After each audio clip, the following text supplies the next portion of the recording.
merantau tinggal Indonesia. Yo gundul kesana kesini nyampe kendor. Yang kedua latih lo tampak lo yo. Selangkau jalannya miring-miring itu yo. Belum selesai mana pun mau.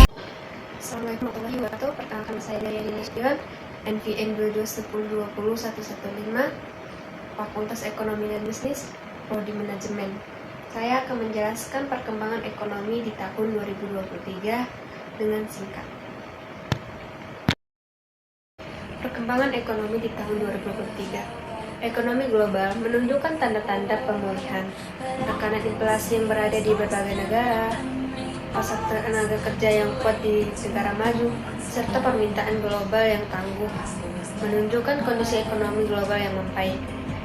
Ekspektasi inflasi secara global sejauh ini relatif terkendali. Bank sentral umumnya mengomunikasikan kebijakan moneter yang ketat. Masih tetap perlukan yang menandakan bahwa suku bunga dan akan tetap lebih lama dari yang diperkirakan sebelumnya untuk mengatasi inflasi.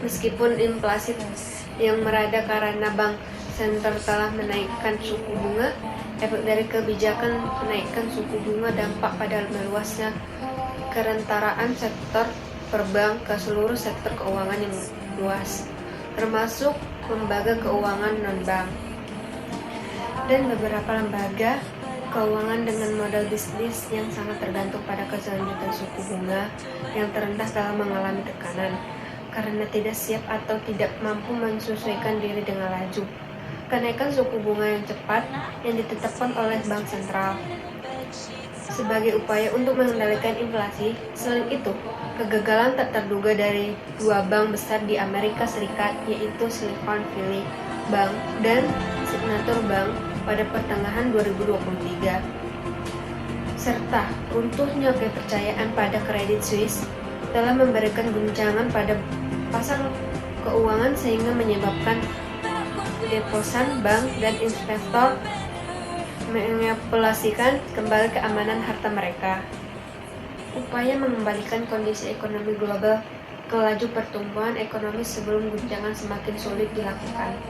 Lebih dari 1 tahun setelah Rusia menginvasikan Ukraina dan merebaknya varian COVID-19, membuat banyak negara masih berupaya untuk menyerap guncangan penghematan kondisi keuangan global. Baru-baru ini juga, penghematan pemulihan yang mengakibatkan banyak negara cenderung mengalami pertumbuhan perdebatan yang lebih lambat pada tahun 2023. Pertumbuhan ekonomi Indonesia yang tetap solid di tengah perlambatan ekonomi global, serta harga komoditas dipengaruhi stabilnya aktivitas perekonomian Indonesia.